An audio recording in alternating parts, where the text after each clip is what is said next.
The opportunity came for missionaries in our church. We're looking for some people to come and do a mission trip in Vanuatu.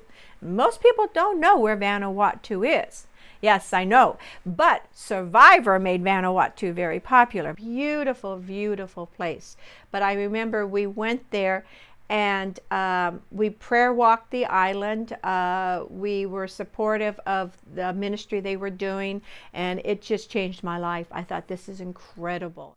I came home with a new energy and a new thinking about maybe there's more to life than just going to work 5 days a week, coming home, looking forward to weekend, coming home, and and it changed my life. I read a couple books, missionary books, that actually impacted me, and Vanuatu changed my life.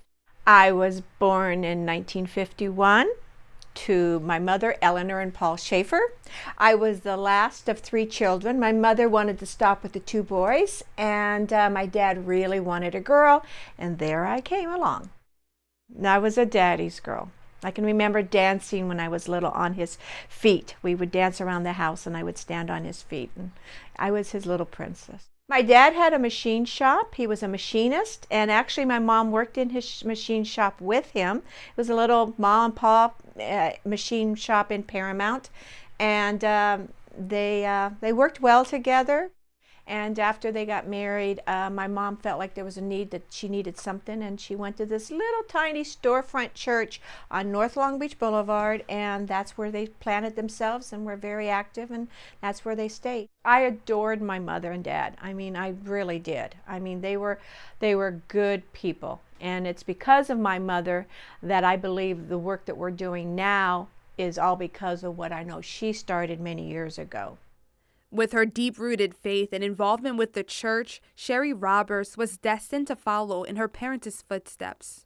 In 1966, my mother was watching the Rose Parade, and there was some horses that came by, and they had silver saddles, silver ornaments on their horses, and the announcer said, $50,000 worth of silver, and this was in 1966. And my mother said she threw up her hands and she went, "Oh my goodness, how many churches could we build for $50,000?" And she said at that moment she felt God spoke to her, and he told my mother that she was going to be instrumental in building churches all throughout the world. And a new mission was manifested. Sherry's mother decided right there and then to create as many churches as possible. My mom, she would even do things like swim-a-thons. My mother was a big lady like myself, and her last swim-a-thon was at age 78. She made the cover of the Press Telegram in Long Beach. And people would come and they would pledge money, and her last swim she raised $10,000 to build a well in El Salvador. So besides the churches they built several wells, they built pastor parsonages, even orphanages. 168 churches were built all over the world, including Haiti, China, Uganda, and so many more. Sherry saw her parents' hard work firsthand. When my mother was building these churches, I will say I was resentful because I didn't get the name brand clothing, I didn't get the nicer things, and I was resentful because I actually thought, my mother, here she is taking what little money we had from a tiny little machine shop, mom and pop business, and she was so determined to build these churches all over the world. Sherry married right out of high school. She describes the first couple of years as the honeymoon stages. But the marriage didn't turn out how she would have hoped. I remember it was quite shocking because we were the only couple on both sides of our family, anybody we knew that had ever divorced. And this was many, many years ago when divorce wasn't common. So I was feeling not only shocked by the whole thing, but we were also the odd people out by, having a divorce. And with 3 kids, Sherry found herself a single mom juggling multiple jobs to support her family, and eventually back to the place she had abandoned. It's always when you're down and out, when you have nowhere else to go, you just got to look up. It was tough. For 3 years, I raised them on my own with no support, nothing. And I learned to be very independent. So I had many jobs. I worked early morning daycare. I had a part-time job at a church. I went to, I did ironing, I did cleaning houses. I had gone to school for 2 years to learn how to do cake decorating. I had many jobs. She worked at a local church doing administrative work, and it wasn't long before someone caught her eye. When he was discipling with the local pastor, the pastor said, well, why don't you, date the secretary out there? And he goes, oh, she's got 2 kids. And he goes, well, she's got 3, but that shouldn't matter. So anyway. And it didn't matter. It didn't matter. It didn't matter. Ken Roberts was a musician in a Christian band and worked as a sound engineer at Disney. And he was also very involved in the church. The two fell in love and married in 1979. And 5 years later, they added to their family with a baby boy of their own. I really wanted them to have the Christian upbringing that I had, solid teaching. I knew what they were being taught at school. I wasn't concerned about them being taught things that we didn't believe. But it wasn't too long before there was another child for Sherry to take care of. I went to this Christian conference up in Los Angeles, and the World Vision was there. And they had all these tables, the table spread out with little children that needed to be sponsored. And I remember looking at all these children and I'm going, I think I'll sponsor one of these kids, And the whole day they had people come up and say, I was actually able to go visit my sponsored child, and it was such a change, what a change in my life getting to meet them. And I thought, oh, I would like to do that. So I picked up a little girl, and I remember she had this frown. It was an upside down frown. I mean, she just looked so pathetic, so sad. But I picked her because my husband actually naturally has a frown. When he's not smiling, his face goes down. Everybody always thinks he's mad or upset, but that's just the way his mouth goes. So I thought, I'm going to pick her because she does look like my husband. From that point on, Sherry received letters and photos from Restituta, a young girl from Uganda. But she would soon find out there was more in store. There was this singing group from Uganda, East Africa, a male singing group. They were in their late 20s and 30s, and they had started touring. They were going to be in the United States for a year, and they started on the East Coast, and they would come across, and they came all the way to the West Coast. The group went by First Love, and Sherry felt there was a bigger reason why they landed at her church's footsteps. And when they came here, our friends called us up and said, these guys would like to build a recording studio in Uganda. You want to come over and talk to them? So my husband did. He got to know them. They talked for off and on 3 days, and he did a demo tape with them and everything. And at the end of the 3 days, they said to him, we think you're the person that's supposed to come to Uganda and help us build a recording studio. And in February of 2004, Ken and Sherry packed their bags and took their first trip to Uganda. And the capital of Kampala was their new home for the next 2 weeks. And while we were in Uganda, the singing group, they were taking us to the nice restaurants, the nicest places. I mean, they were keeping us away from what I would call Uganda. I mean, I would call the majority of how Ugandans live. And I remember they were building the studio. He was finishing the inside. They were soundproofing it. And I decided to take a walk. Once we got into the villages and saw, how people live, and, no electricity, a lot of them no electricity, having to walk a couple miles to go to get water to pump from a well.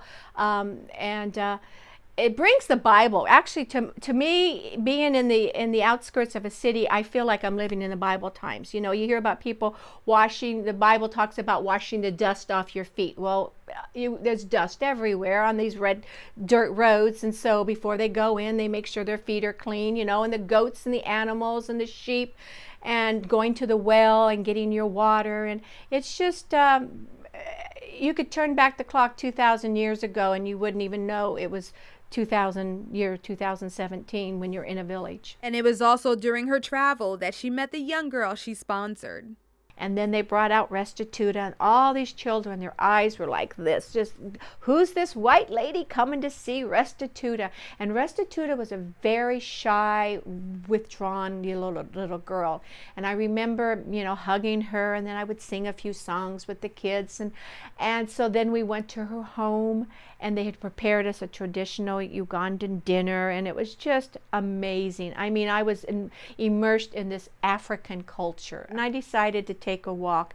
Over there, all houses have compounds. You're always there's always a gate around your house. And I remember saying, I'm going to go out, and I'm just going to go see who's out on the streets in the neighborhood and what I could find. And so I remember I had a few little rubber balls and some candy, and so I walked out, and of course all the Ugandan children, they see you and they run up to you and they want to touch your skin or touch your hair, and just to see somebody that's different than them. And I remember I met two girls, and these two girls actually changed my life forever.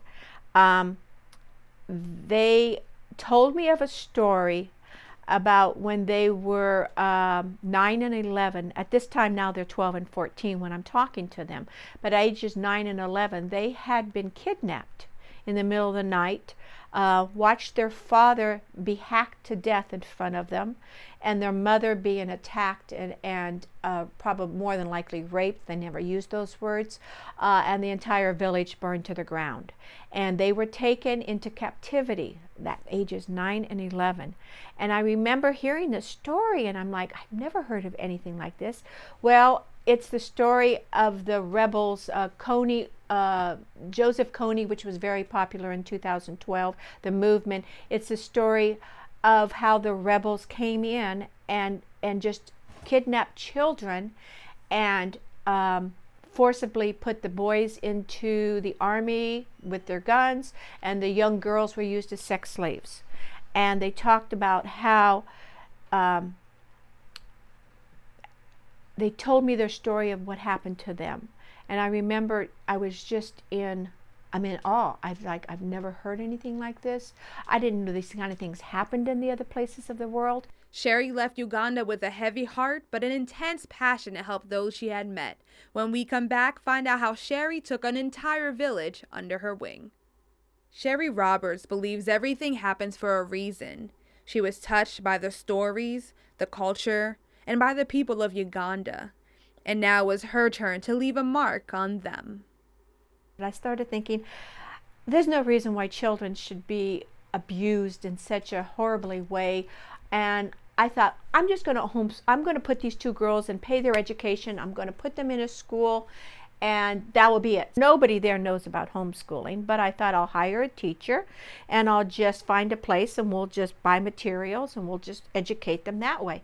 But in the meantime, there was this little Sudanese family just outside of the guest house.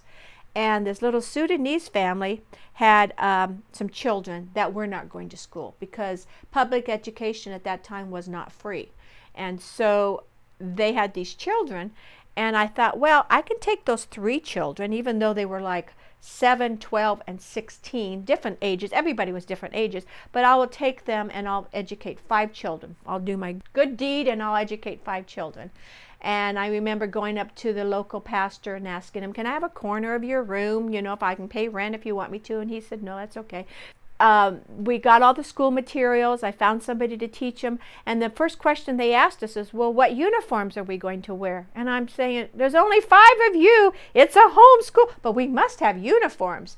So Ken was working at Disney. And so we ended up buying surfing Minnie Mickey shirts and dresses for them. So they had these powder blue surfing dresses and shirts for their uniforms. They looked really cute. What started out with 5 children being homeschooled is now we're officially a school, New Creation Center. I like it because now the Bible verse talks about us new creatures in Christ. The old is past and the new. And so these are children who it's the old is past and now they have a brand new start. They're new creations. At that time, we had bought land outside of the capital city, about an hour's north of the city. When we built the land, we decided we would slowly close down the school in the city and eventually build a school for the village children. And so what we did was we stopped bringing new children in, but we kept the grades going, and then slowly but surely it got to where there was only 4 grades and 3 grades and 2, and then it was the last grade. So we did it that way. And in February of 2017, that school was shut down a year ago, and then we opened the brand new school. And it's the same name of the... Yes, we kept it New Creation Center, but we call it New Creation Center Graceland.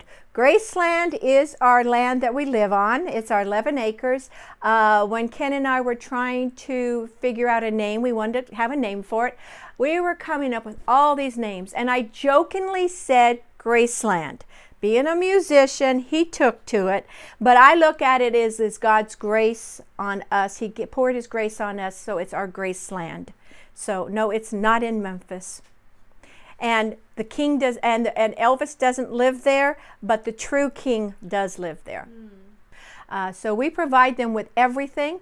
We run it as a co-op, and what we do is we ask a member of the family, be it the mother or older brother or somebody in the family, to come and volunteer to either help clean the classrooms for a week, or come and help wash up and prepare, help with the meals for their breakfast and lunch, wash up. So, and it's actually worked very well. I didn't know how it was going to work, but they know that if they want to keep their kids in the school, this is how it's run, and they want their children so desperately to get a good education, so they run it. So our first parent-teacher meeting, well, actually it was a parent-teacher conference or whatever, and we had a meeting, and the kids came in and performed and everything, but we had 100% attendance.